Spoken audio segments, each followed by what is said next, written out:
চট্টগ্রাম বাংলাদেশের দক্ষিণ পূর্বে অবস্থিত কোস্টাল সিপোর্ট সিটি এবং ফিনান্সিয়াল সেন্টার। বাণিজ্যিক রাজধানী হিসেবে পরিচিত চট্টগ্রাম পাহাড়, সমুদ্র আর উপত্যকায় ঘেরা এক অপূর্ব নগরী। সীতাকুণ্ডতে পাওয়া পাথরের তৈরি অস্ত্র এবং মানুষের তৈরি পাথরখণ্ড থেকে ধারণা করা হয় নিওলিথিক সময়ে এখানে অস্ট্রো এশিয়াটিক জনগোষ্ঠীর বসবাস ছিল। তিব্বতের বৌদ্ধ ঐতিহাসিক লামা তারানাথের গ্রন্থ অনুযায়ী চন্দ্রবংশের রাজধানী ছিল এই চট্টগ্রাম। আরব ভৌগোলিকদের বর্ণনায় সমুন্দর নামের বন্দরটি যে আসলে চট্টগ্রাম এটা ধরে নেওয়া যায়। সে সময় পাল বংশের রাজা ছিলেন ধর্মপাল। পাল বংশের পর এই অঞ্চলে বেশ কিছু ছোট ছোট রাজ্যের সৃষ্টি হয়। 1517 সালে এখানে আসে পর্তুগিজ। বাণিজ্যের চেয়ে জলদস্যুতায় যাদের আগ্রহ ছিল অনেক বেশি। সুলতান কঠিনভাবে তাদের দমন করে যান, কিন্তু আফগান শাসক শের শাহ বাংলা আক্রমণ করতে চাইলে হোসেন শাহ ভীত হয়ে পর্তুগিজদের সাহায্য চান। বিনিময়ে পর্তুগিজরা চট্টগ্রামে বাণিজ্য কুঠি নির্মাণ করে। এছাড়াও এখানে আসে আরাকান, মুঘল ও ইংরেজ। জানা যায় আরাকানের চন্দ্রবংশীয় রাজা সুলা তাইংসান্দওয়া 953 সালে বাংলা অভিযানে বের হন, কিন্তু কোনো এক অজানা কারণে তিনি চট্টগ্রাম অতিক্রম না করে সীতাকুণ্ডতে একটা স্মৃতিস্তম্ভ নির্মাণ করেন। এই শিলালিপিতে লেখা হয় চৈত গঙ্গ, যার অর্থ যুদ্ধ করা অনুচিত। আরাকান পুঁথি থেকে জানা যায় এরপর থেকেই এই এলাকার নাম হয় চেত্তগং।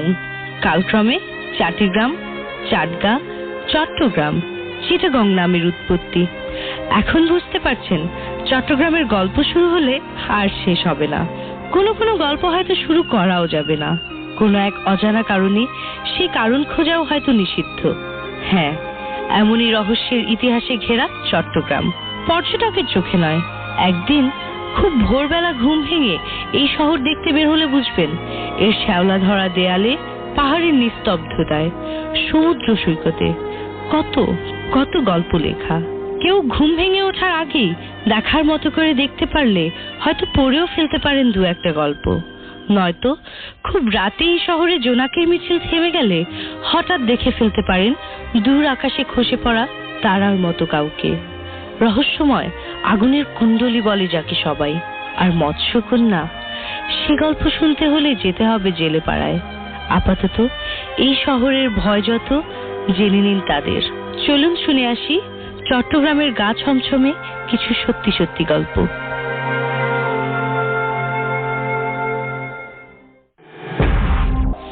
এবং প্রথমেই একটা ঘটনা, একটা স্বপ্ন নিয়ে একটা ঘটনা। সেই স্বপ্নের ঘটনাটাই আস্তে আস্তে খুব জটিল হয়ে উঠে। শুনি আমরা শাহরিয়ারের কাছ থেকে।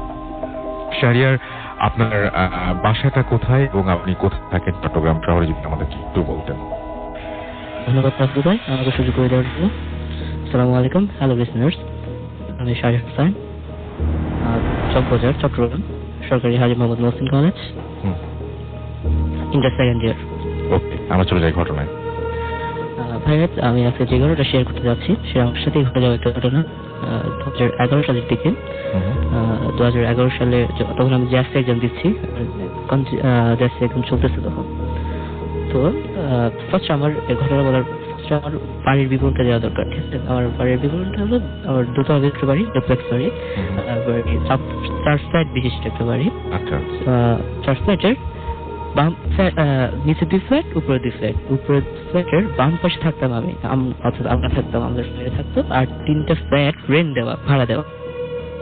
তো রাসেল ভাই, যা হল আমার পরীক্ষা চলছে, আমি আগে বলতেছি, পরীক্ষা চলাকালীন সময় আমাদের বাসায় কি হলো, আমার দোতলায় আমাদের ডান পাশে আমাদের পাশের ফ্ল্যাটে নতুন ভাড়াটি আসলো। তো ভাড়াটি আসার পর 8 দিন চলে গেল নর্মালি, খুব ওরা দুজন হাজব্যান্ড ওয়াইফ। তো আমরা একদিন 8 দিন পর রাত্রে আমি আর আমার খেতে বসলাম। রাত্রে আমরা গল্প করে খাচ্ছিল, শেষ করতেছিলাম। তো হঠাৎ আমরা শুনতে পেলাম শব্দ, বিকট একটা শব্দ শুনতে পেলাম। তো শব্দটা ফার্স্টে আমরা করার চেষ্টা করছি, ফার্স্টে একটা শব্দ আসতে পারে। তো শব্দটা কন্টিনিউয়াস যখন 3-4 বার হলো, অর্থাৎ 5 মিনিট ধরে কন্টিনিউয়াসলি চলছিল। তখন আমরা বললো তুই বাইরে দেখে কি হচ্ছে। তো আমি বের হলাম, আমাদের বাসার সামনে প্যাসেজ আছে, তো যে সরে আমাদের ওই আমাদের ভাড়াটিয়ার পাশে যেতে হয়। তো আমার পেছনে আব্বু কি করলাম, বাসার সামনে গেলাম, বাসার সামনে গিয়ে বললাম, আঙ্কেল কি হলো? আঙ্কেল যে জোরে দরজায় উনি লাঠি দিচ্ছে, অর্থাৎ দরজাটা ভাঙার চেষ্টা সামহাও। তো আব্বু জিজ্ঞেস করলো কি হলো, কি সমস্যা, প্রবলেম কি? আঙ্কেল বলতেছেন, আমি খুব ফ্রিতে সন্তুষ্ট তখন, তো ওই অবস্থায় বলতেছে যে আঙ্কেল আমার ওয়াইফ আমার উপর রাগ করছে, রাগ করার পর দরজাটা ভেতর থেকে লক করে দিচ্ছে। এখন আমি অনেক রিকোয়েস্ট করলাম, খুলতেছিলাম। তো আমার আব্বু তখন রিকোয়েস্ট করলো ওনাকে যে মা তুমি খোলো, যে কি প্রবলেম আমাকে বলতে পারবা, নো প্রবলেম। ফাইনালি কি হলো যখন দরজাটা খুললো রিকোয়েস্ট করার পরে, তখন ভিতরে দেখলো তারা? আচ্ছা, দরজা খোলার পর দরজা আমরা খুলিনি, তখন আমরা সেফটির জন্য তো আমরা পুলিশ কল করা হলো। পুলিশ আসার পর দরজাটা খুললো, খোলার পর দেখলো উনি সুইসাইড করছে। সেটাই সুইসাইড করার পর তো হলো কি মোটামুটি 3 দিন চলে গেল। সুইসাইড করার পর 3 দিন নর্মালি চলে গেল। 3 দিন পর আমাদের নতুন ভাড়াটিয়া উঠতে ওনারা ওঠার জন্য আসলো। তো আব্বু তখন ওনাদের বলে দিল যে আমাদের বাসায় সুইসাইড হচ্ছে, তোমরা যদি প্যারানর্মাল কিছু বিশ্বাস করো, বিলিভ করেছো, তাহলে না ওটাই বেটার। তোমরা বলতেছে 21st century কে বিশ্বাস করবে প্যারানর্মাল জিনিসকে? সুইসাইড চলে গেছে। যাই হোক, তারপর কি হলো? যাই হোক, তো ভাইটা ওটার 2 দিন পর, মোটামুটি সুইসাইড হওয়ার 5 দিন পর, এই 5 দিন খুব নর্মাল চললো, ঠিক আছে। 5 দিন পর হঠাৎ রাত্রে 3টার দিকে আমার 2:30টার দিকে আমার ঘুমটা ভেঙে গেল, ঠিক আছে। তো আমি ঘুম ভেঙে যাওয়ার পর হঠাৎ করে কাজ করে যাওয়ার সময় একটু বলে রাখা দরকার, আমার জানালাটা খোলা ছিল। সময়টা ছিল গরম এবং শীতের মাঝামাঝি সময়, একটু গরম আসছে, ঋতু পরিবর্তন একটা সময়, ঠিক আছে। ওই সময় আমি কি করলাম, জানালাটা খোলা রাখতাম, জানালা খোলা রেখে ঘুমাতে গেলাম, ঠিক আছে। তো হঠাৎ করে ঘুম ভাঙলো, দেখলাম জানলার বাইরে গিয়ে জানার ভিতরে আমার চোখ চলে গেল বাইরে হঠাৎ করে। তো আমি চোখ খোলার পর একটা বিভৎস দৃশ্য অতি বিভৎস দৃশ্য, এইরকম দৃশ্য হয়তো আমি বললে হয়তো আপনি বুঝতে পারবেন, কিন্তু ফিল করা পসিবল না জিনিসটা, আমি নিজে দেখার পর ফিল করতে পারছি। তো আমি দেখলাম, আচ্ছা একটু বলা দরকার, আমাদের যে ভাড়াটিয়া আসছে, নতুন ভাড়াটিয়ার 3জন মেম্বার ছিলেন, একজন হাজবেন্ড, একজন ওয়াইফ, আরেকজন ছোট বাচ্চা, 4-5 বছর পিচ্ছি বাচ্চা। তো পিচ্ছি বাচ্চা দেখলাম আমি, অর্থাৎ আমি ঘুম ভাঙার পর দেখলাম আমার পিচ্ছি বাচ্চাটা আমার জানলার সামনে দাঁড়ানো, ঠিক আছে, এতটুকু ঠিক আছে। কিন্তু পিচ্ছি বাচ্চাটার মাথার, অর্থাৎ থেকে মাথা পর্যন্ত যে অংশটা, ওই অংশটা ছিল যে আপুটা আমাদের বাসায় সুইসাইড করতে পারে, ওই আপুটার। আমি তো দেখে প্রচন্ড ভয় পাওয়ার পর একটা চিৎকার দিলাম। চিৎকার দেওয়ার পর আমি এক্সপেক্ট করতেছিলাম পাশের বাসা থেকে, অর্থাৎ পাশের রুম থেকে, আমাদের আব্বুর রুমটা ছিল আমার সাথে অ্যাটাচড, ঠিক আছে। যে চিৎকার দিলাম, সেই চিৎকার শোনার পর আশেপাশের বাসা থেকে শুধু চলে আসার কথা, আমি জিজ্ঞেস থেকে চিৎকার দিচ্ছি ভয় পাওয়ার পর। কিন্তু দেখলাম ফাইনালি আমার আব্বু আম্মু আসলো না। আমি 2-1 মিনিট ওয়েট করলাম, ওয়েট করার পর আবার একটা চিৎকার দিলাম। চিৎকার দেওয়ার পর দেখতেছি এখনো কোনো রেসপন্স আসতেছে না। আমি কি করলাম, তখন আমি একটু ওঠার চেষ্টা করলাম, শুনেছিলাম সবাই থেকে ওঠার চেষ্টা করলাম, কিন্তু আলটিমেটলি আমি পারলাম না। আমি কোনো বডি মুভমেন্টই করতে পারতেছি না রাস্তা ভাই। তো তখন হলো কি, আমি একটু চোখ বন্ধ করে থাকলাম, চোখ বন্ধ থাকার চেষ্টা করলাম যে আমার এই বিভৎস দৃশ্যটা আমার দেখতে না হয়, একটা চুরে পিচ্ছে বাচ্চা এই অবস্থা। যাই হোক, আমি আলটিমেটলি 5 মিনিটস আমার চোখটা বন্ধ ছিল। বন্ধ থাকার পর আসলে শ্যাডো বলতে স্ট্রাকচার বলতে, যাই হোক, সেটা দেখার জন্য চোখটা খুললাম, দেখলাম ওই যে স্টিল দেয়ার। তো আমি কি করলাম, আর বন্ধ করে ফেললাম। এইভাবে 3টা দিকে, অর্থাৎ তখন তো মোটামুটি ফজরের আযান, মোস্ট প্রবাবলি 5টা দিকে দিত, মোটামুটি 2 ঘন্টা আমার বন্ধ খোলার মধ্যে চলে গেল, ঠিক আছে। তো আমি প্রচন্ড আমার ভয় এমন অবস্থা, আশেপাশের যে খাটে শুয়েছিলাম, ওই খাটের বিছানা তো পুরো ভিজে গেছে, আমার শরীর পুরো ভিজা এমন অবস্থায়। তো আমার একটু পরীক্ষার প্রেশার ছিল ওই দিনে, ওই দিন আমার পরীক্ষা ছিল জাস্ট এক্সাম। তখন আমার বয়স 13-14 বছর বয়স। আমি এক ছেলে, একটা এক্সপিরিয়েন্স করছে জিনিসটা, ওই সময় আমার পরীক্ষা চলতেছে, বুঝতেই পারতেছে আমার সময়টা ছিল। এবং এটা আপনার সাথে রেগুলার হচ্ছে প্রতিদিন? রেগুলার বলতে উইকলি, আমার যখনই ঘুম ভাঙতো, দেখবেন উইকলি আমার 4 দিন ঘুম ভাঙতেছে, 4 দিন ঘুম ভাঙার পর আমি দেখতেছি যে ওটা আমার সামনে। শুনতেছিলাম যে আপনার ঘুম হঠাৎ করে ভেঙে যেত, এবং ঘুম ভেঙে গেলে আপনি দেখতে পেতেন ওইটা, তাই না? হ্যাঁ। আচ্ছা, তারপর কি হলো? তারপর আসলে কথা বলে রাখা, আমি জিনিসটা ঘুম ভাঙার পর আমাকে যখন ডাক্তার ঘুম থেকে যে সেটার দিকে আমার আসলো, তোমার এক্সাম, তুমি উঠবে না, তখন আমি আমাকে আসলে বলি নাই তখন কথাটা। তো একটু কথা বলি নাই, কারণ ফার্স্ট রিজন ছিল টেনশন করবো, প্রথম টেনশন। সেকেন্ড রিজন ওনার হয়তো বা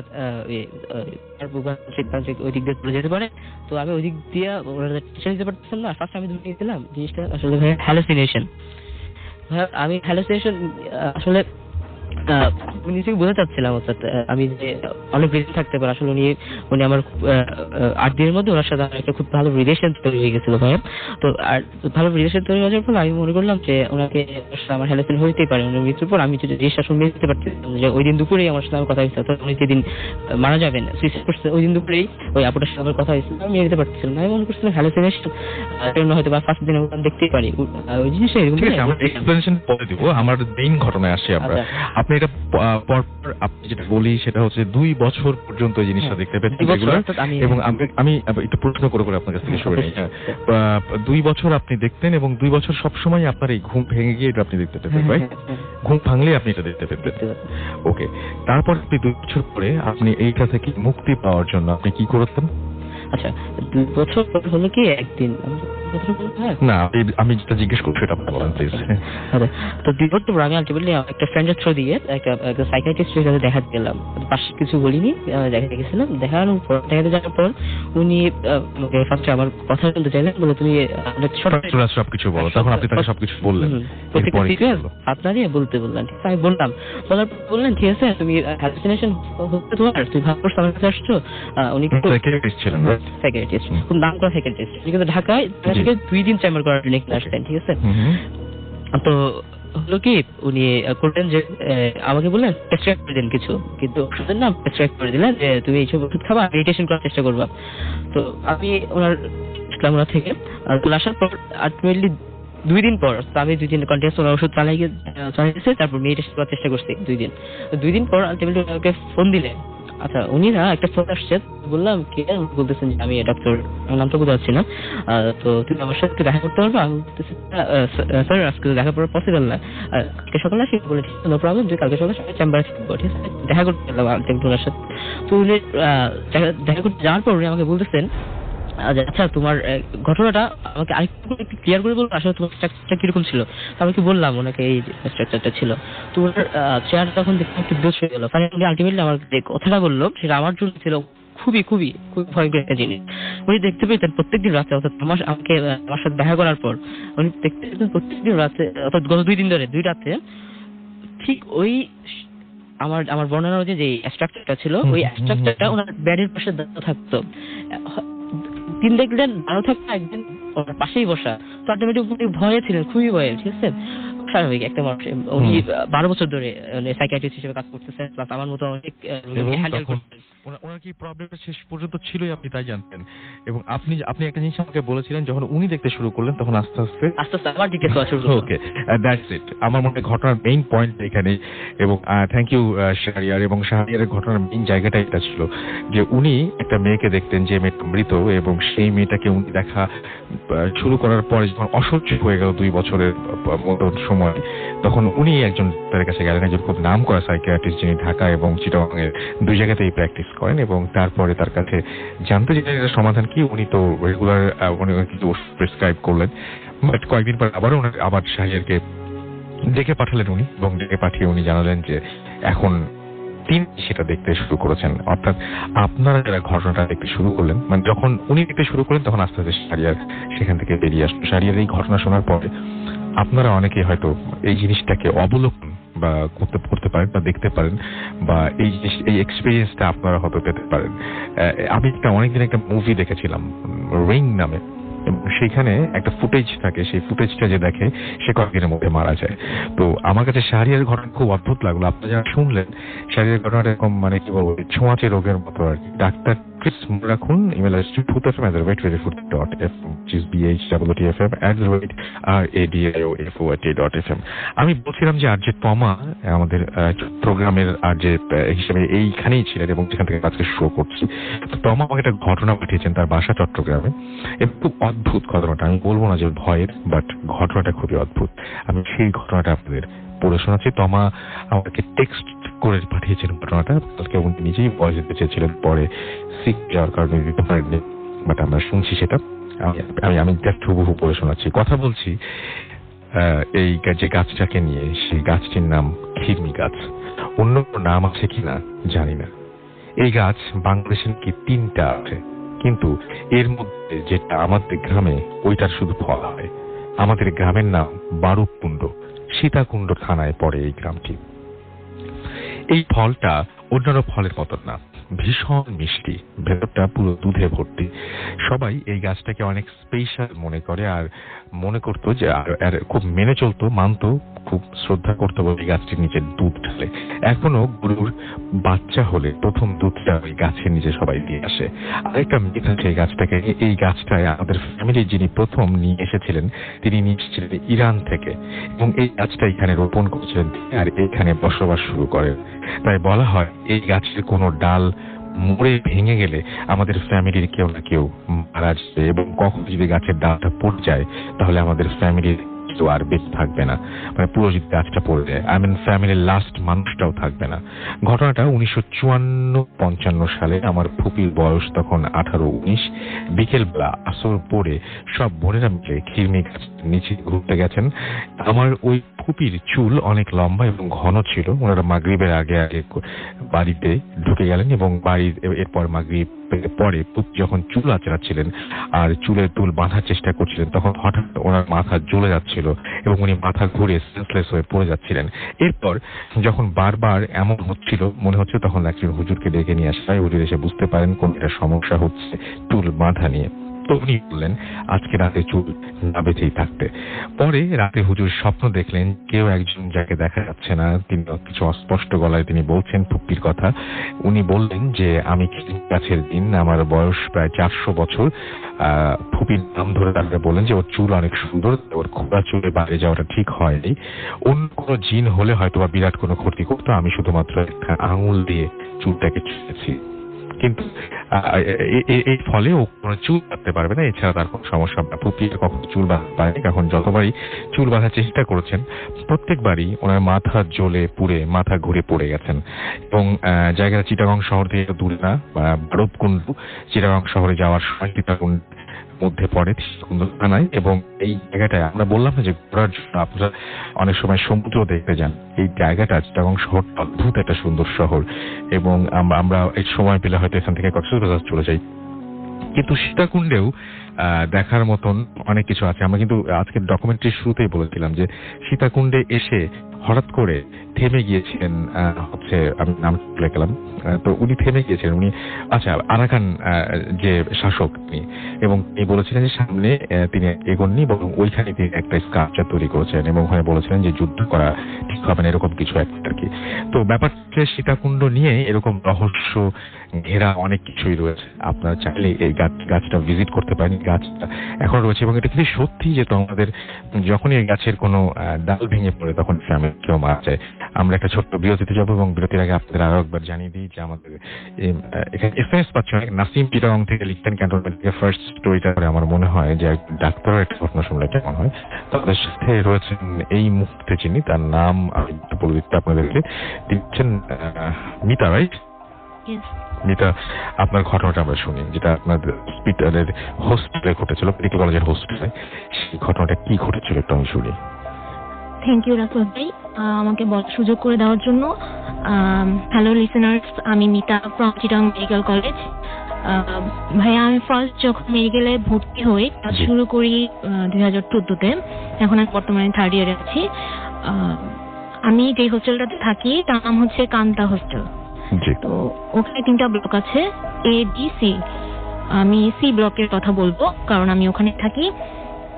ফার্স্ট যখন আমি যাই তখন আমার ব্লগ সম্পর্কে অনেক হন্টেড হরর কিছু কাহিনী আমি শুনি, বাট আমি নেভার এখানে বিলিভ কখনোই করতাম না, বিকজ আমার কাছে এগুলো মনে হতো যে এগুলো কখনো পসিবল না, কারণ আমি কখনো এক্সপিরিয়েন্স ছিলাম না। তো অনেক কাহিনী আমি উড়িয়ে দিতাম হেসে যে না এটা হতে পারে না, আর সব কাহিনীর পিছিয়ে আমি কিছু যুক্তি বের করতাম, এর জন্য আমি রিল্যাক্স থাকতাম।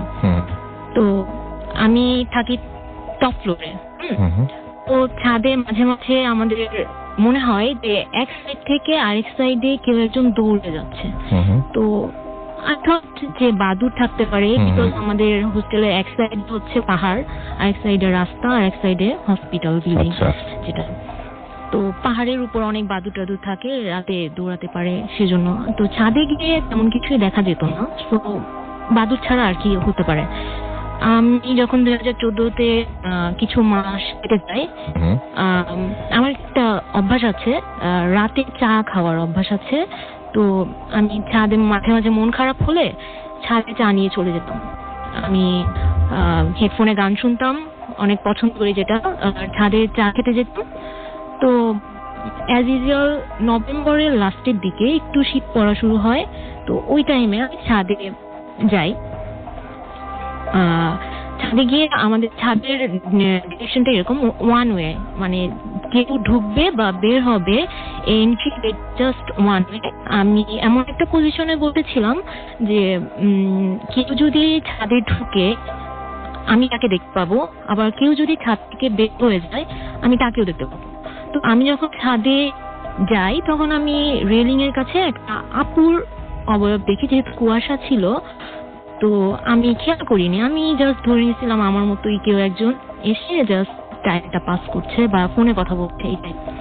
আমি স্পষ্ট কিছু দেখিনি। তো আমি আমার মতো গান শুনে যাই, চা শেষ করতে আমার তখন বাজে মেবি 2টা। তো হঠাৎ আমি রেলিং এর দিকে আবার তাকাই, আমি আপুটাকে দেখতে পেলাম না। হঠাৎ আমার মনে হলো যে আপুটা যদি যায় আমার সামনে দিয়ে আমার ক্রস করে যেতে হবে, বাট আপুটা এখন কোথায় গেল? হঠাৎ করে আমার টেনশন হইলো যে আপুটা কি সুইসাইডাল কোনো অ্যাটেম্প্ট নিচ্ছে, কারণ আমার এসব হরর বিলিভ হতো না। তো আমি রেলিং এর কাছে দৌড়ে যাই যে আপুটা কি ছাদ থেকে লাফ দিচ্ছে কিনা। ওই সাইডটা ছিল পাড়ের সাইড। আমি উকি মারি আমি কিছু দেখি না। আচ্ছা। আমি আবার ছাদে চারিদিকে খুঁজি যে আপুটা কোথায় গেল। আমি তো স্পষ্ট 2-3 বার দেখেছি যে আপুটা এখানে দাঁড়িয়ে কিছু একটা করছে, হয় ফোনে কথা বলছে, নাহলে টাইম পাস করছে। তো যখন আমি আবার ছাদে খোঁজা শেষে আবার রেলিং এর কাছে গিয়ে ব্যাক করে পাহাড়ের দিকে তাকাই, আমি দেখি যে আপুটা বসে আছে এবং আমার দিকে এক দৃষ্টিতে তাকিয়ে আছে। ও মাই গড। আমি জাস্ট মনে করেছিলাম হয়তো এটা আমার ভিজুয়াল হ্যালুসিনেশন হচ্ছে অনেক রাতে আমি থাকার কারণে। তো আমি অন্যদিকে তাকিয়ে নিজেকে কন্ট্রোলে নিয়ে আসলাম।